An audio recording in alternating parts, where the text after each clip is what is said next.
Dear colleagues, today I will present, as our director pointed out, consequences of Soviet nuclear testing. I slightly modified the title, as you can see, just to make it humanitarian consequences, which encompasses all the social, economic, and environmental aspects of the problem. On the title page you can see the monument which is called Stronger Than Death. If you happen to be in former Semipalatinsk, you can visit the Polkovnichi Island, and this monument is located there, which is, I think, quite symbolic monument. It depicts a mother protecting her child from the nuclear mushroom, so to speak. So, and while it is quite tragic, on the same time you can see a light of hope, I would say, because there is a sun, and you can see also a light. Is the sun? I mean, it might be from nuclear. Well, it has several meanings, but still, while tragic, it's also a sign of hope. Anyway, in my presentation today, I will try to cover the following issues: to make an overview of the Soviet nuclear tests, this Semipalatinsk site, to tell you about some major consequences of the nuclear testing, and discuss with you issues related to government support, international assistance, and the so-called issue of compensation. And we'll try to answer your questions in the end of my presentation. So, just some general information about the Semipalatinsk nuclear weapon test site. Unofficially, it was called, and is still called, polygon. So it's a word used in Russian, and in Kazakh for this matter, to describe the test site. It was established in 1947 when Stalin wanted to engage in nuclear race with the Americans. Ill-famous, I would say, Lavrenti Beria was the head of the Soviet nuclear program, and he did his best in order to make possible the first Soviet nuclear test in August 1949. And of course, this test site was chosen for several reasons. First of all, it was quite distant, first of all for security reasons, of course, and it was quite well situated, and for the following 40 years it hosted the bulk of the Soviet nuclear testing program. 456 out of 715 Soviet nuclear tests were conducted at Semipalatinsk. The rest was conducted at Novaya Zemlya and elsewhere, including in other sites in Kazakhstan.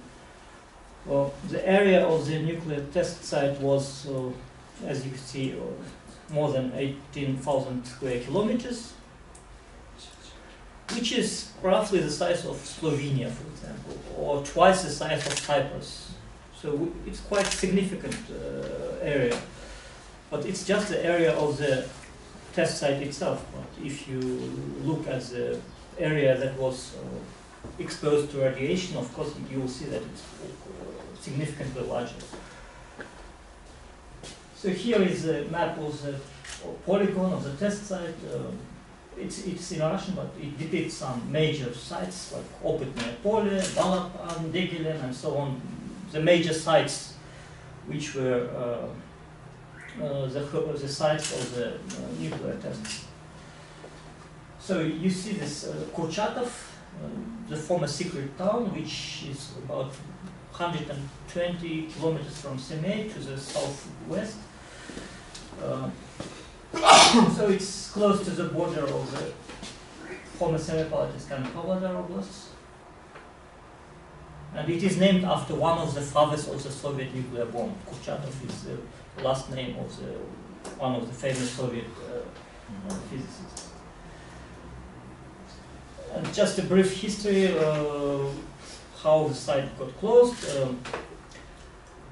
In February 1989, the protest movement emerged in Kazakhstan, which was headed by Soviet Kazakh poet Olga Suleimanov. And it was a grassroots movement, and eventually it made the Central Soviet government to postpone nuclear testing. It was supported by local authorities, and in October 1990, in the Declaration on State Sovereignty of the Kazakh Soviet Socialist Republic, the Supreme Council of Kazakhstan announced that nuclear testing is banned on the territory of Kazakhstan. And actually, the last nuclear test was conducted in October 1989, a year before. So you could see that the Supreme Council just legitimized this ban on nuclear tests.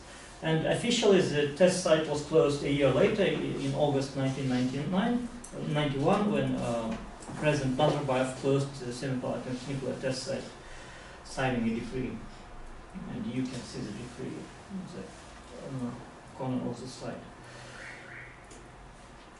So, when we talk about 456 tests, we should bear in mind that 116 of them were held in the atmosphere or on the surface of Earth and in the air.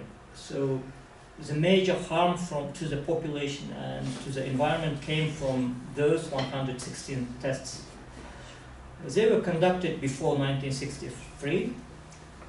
As you may know, in 1963 the partial test ban treaty was adopted, which prohibited nuclear tests in the atmosphere, in the outer space, and underwater. But nevertheless, those nuclear tests, and especially 11 of those, they contributed substantially to radiation exposure and environmental contamination. Scientists also believe that 4 of those 11 tests, and you can see the dates of those tests, they are responsible for more than 85% of the total radiation dose received by the population of the Semipalatinsk and other adjacent regions. On the other hand, we should not also forget that underground tests were not that harmless, and there were some accidents when there was some radiation leaking from underground, and it is believed that 13 of 340 underground tests also contributed to the overall pollution. And when I talk about radioactive fallout, just as an example, you can see here, for example, the radioactive fallout directions from 5 tests. So they went in different directions to eastern Kazakhstan, to Semipalatinsk, and so on, even to Russia. Pavlodar, Kargan, so these are because of winds? Yes, the wind directions, and because of forming of nuclear radioactive clouds, and the wind was taking them. And this is like let me pass to the next section: consequences of nuclear testing. I'm sure you've seen these pictures, horrible pictures. They are usually used to illustrate the consequences. These are, of course, extreme cases. This is not to say that it was like well spread and so on, but still, these extreme cases show that nuclear testing has its awful consequences. So, when we talk about affected areas, this included the former Semipalatinsk region or oblast, which is now part of eastern Kazakhstan.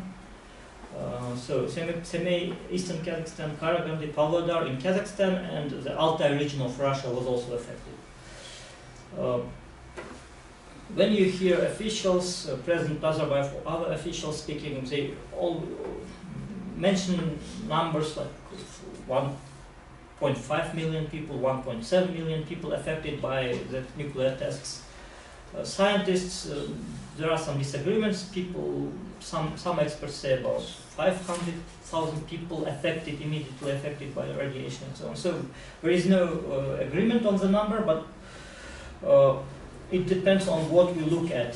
If we look at the immediate acute radiation effect, of course the number was limited, but if we say about the overall number of people, of course the number is higher. For example, there were people who served in the army during the time and then they left Kazakhstan, or they were like Russians, Germans, Ukrainians who lived in those areas and then they immigrated to other parts of the world and so on. So that's why I say that the actual number of people could be higher. But when the government launched its compensation program, I will talk about it later, it officially recognized 1,323,000 people as having been negatively affected by the nuclear tests. And out of this people, slightly more than 1 million have received their so-called radiation passports, officially confirming their status. Since I was born in the former Semipalatinsk region, I also received my radiation passport, but it was in like 1993, I guess. But I somehow lost it, so when I was a student in Almaty, so yeah, I don't know where it is now.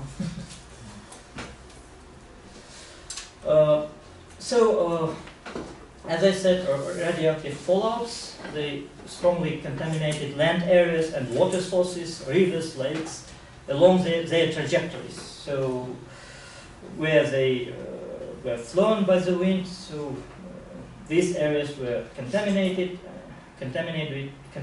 by long-lived radionuclides, which are strontium, americium, cesium, plutonium, and other radionuclides, tritium and others. And of course, the main harm here, when we talk about radiation, we should not forget that it's tasteless, odorless, and invisible. So it's quite hard to see its immediate effect. But due to the chronic, protracted exposure to ionizing radiation, people, of course, were affected. And here we talk about combined exposure, because there was external exposure from radiation born in radionuclides, and also internal exposure, because animals, mostly dairy animals like cows or Kazakhs consumed horse milk, for example, or goat milk or sheep milk. So mostly from milk they inhaled radiation, thus radionuclides entered the local food chain. Therefore, I'm talking about external and internal exposures.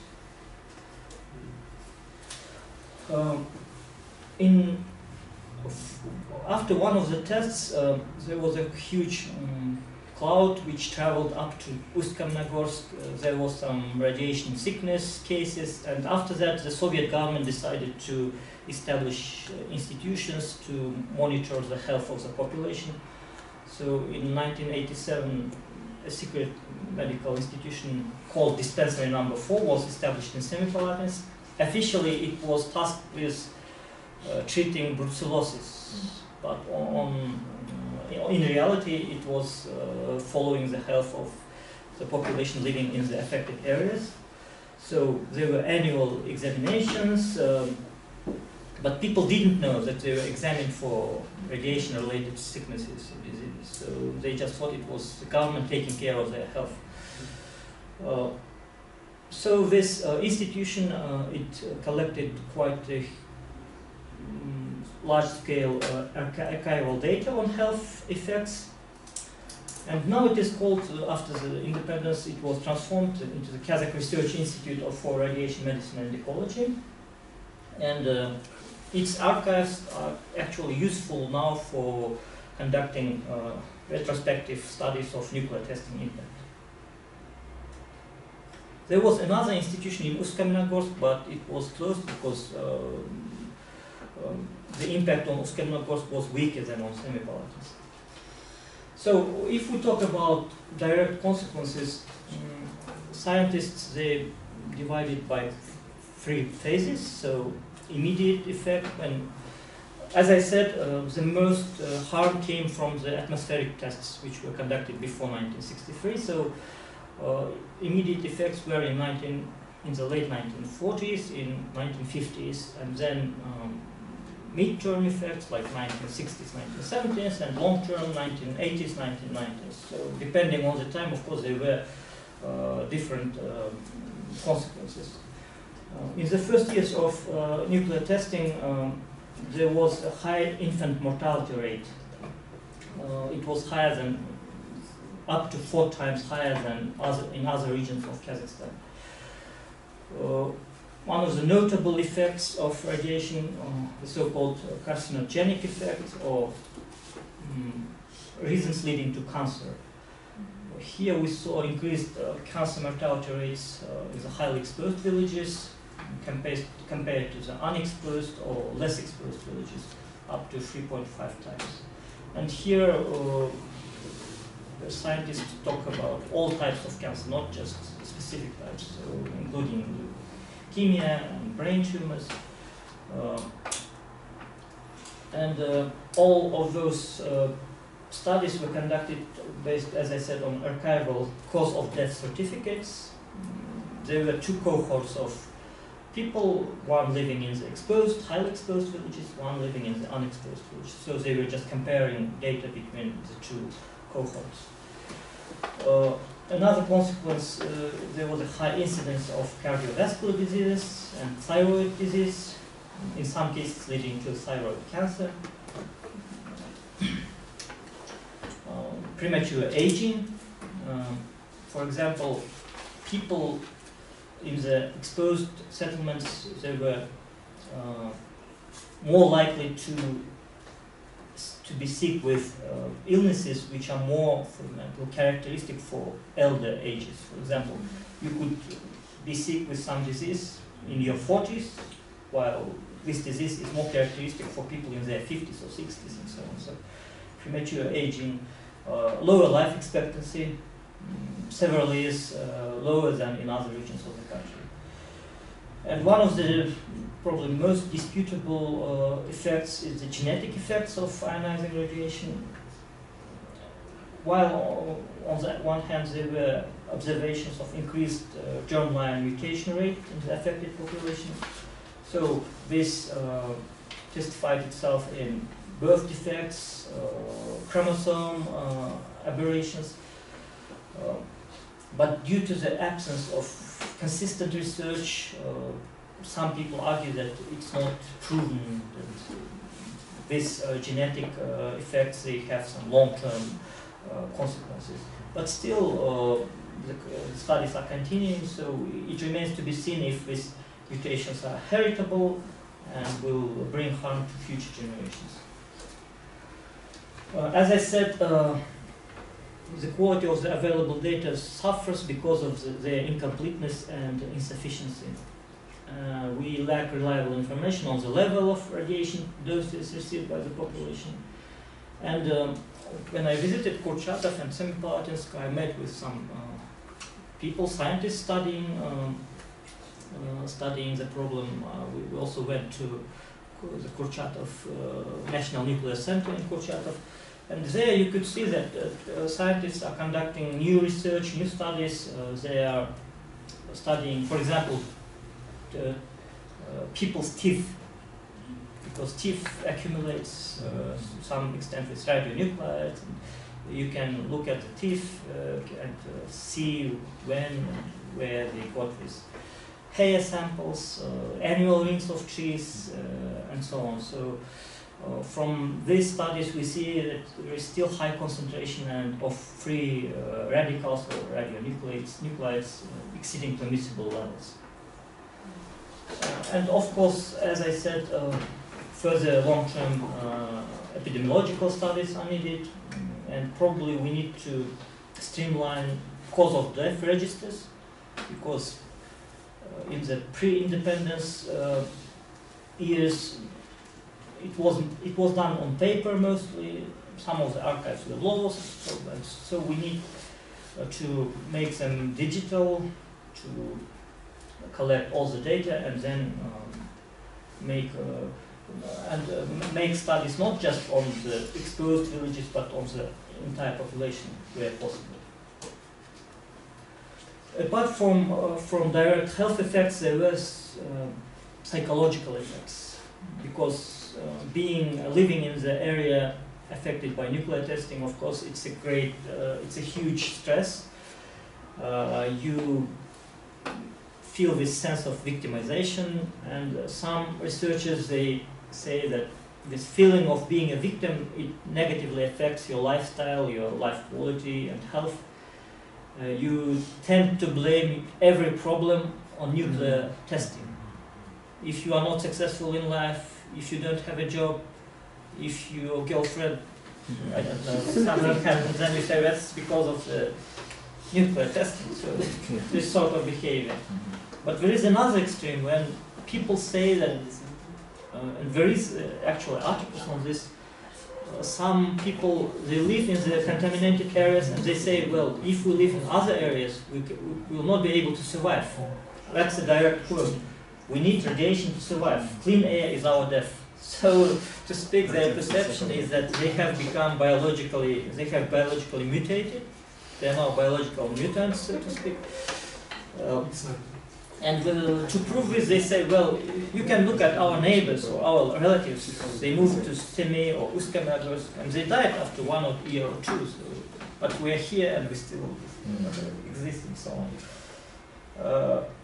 On the other hand, there is also, and well, it's rare nowadays, but for example, in the 1990s, it was quite frequent when residents from other parts of Kazakhstan, they had a habit of this neglectful attitude towards residents of Semi or other regions close to Semipalatinsk, saying that there's some inadequate or genetically tainted, so to speak. There was this contradictory attitude also. Anyway, as I said, in Kazakhstan and international scientific circles, there is an ongoing debate on the effects of low-dose radiation, residual radioactivity, and pathological genetic changes. And it's still ongoing, as I said. More money is needed, more time and effort in order to study all these consequences. There is another controversial initiative by the National Nuclear Center, and it has been promoting the initiative for about 6 or 7 years by now. So it says that radiation is not spread evenly in the area, and the majority of the Semipalatinsk test site is not harmful. So we should study the area, and we can return up to 90% of the Semipalatinsk test site area back to economic use. And indeed, they have conducted a number of studies, northern part, southern part, and southeastern part of the area, and they have come to the conclusion that probably 10% of the area should have a restricted access, should be cordoned off, but the remaining part can be given back to people, because they say people need land. We can develop cattle breeding, we can do crop farming and so on. But there is also another side to this. There are some coal mines, coal deposits, gold deposits there, and other rare metals. And some people suspect that it is done under the lobby of some industrial circles, because they need this raw materials. And some people say, some observers say that we should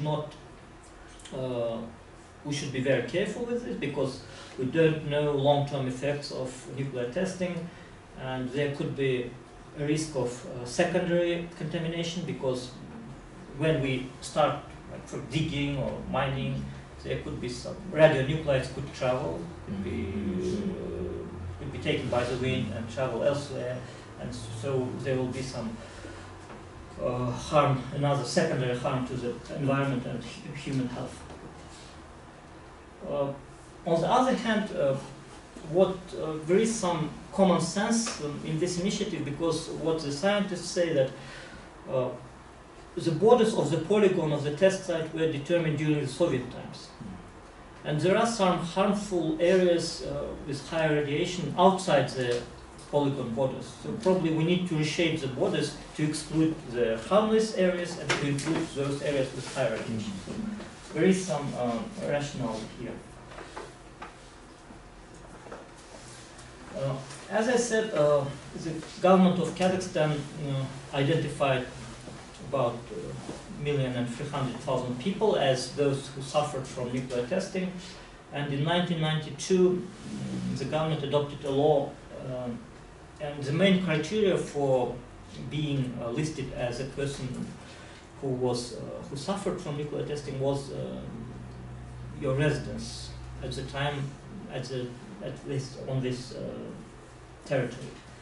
So depending on the level of radiation exposure, there were 4 areas of radiation risk: extraordinary risk, maximal risk, increased risk, minimal risk, and the 5th zone is the so-called territory of special privileged socioeconomic status. But it's just one district, binary district of the power direction. And the most affected area were covered by the 4 risk areas. So I was one in the 4th minimal risk area. So I was supposed to receive, along with other compatriots, some one-time compensation payment, but I never did, so probably I should apply. I remember it was in the early 1990s because of the complicated economic situation, the payment of compensation was delayed, and I think it was in the late 1990s that the government started to pay, but it was very limited. So, for example, if you lived in the maximum risk, in the extreme risk area, you would receive up to 5.5 minimum MRE.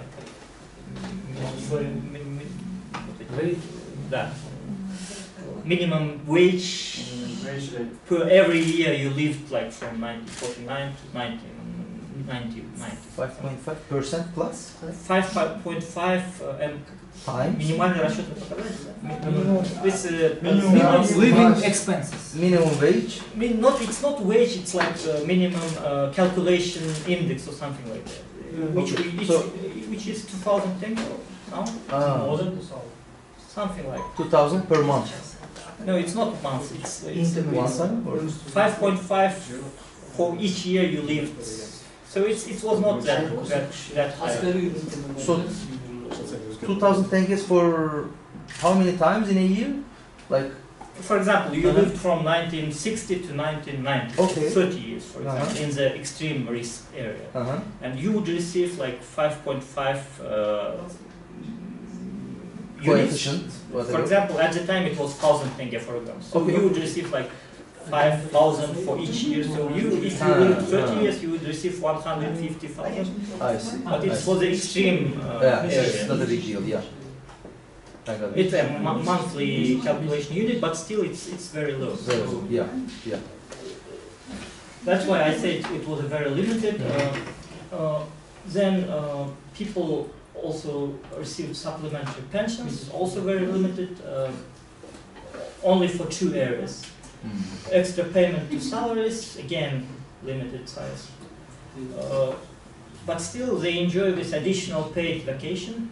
So, for example, people living in the Semipalatinsk area, they can get, depending on the area, from 5 to 14 days extra to the annual leaves, yeah.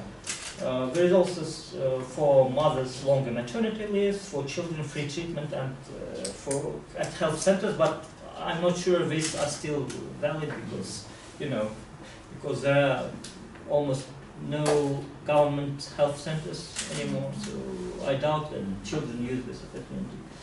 So anyway, here what I want to say that the government response to the victims was not commensurate with the significance we give to nuclear testing consequences.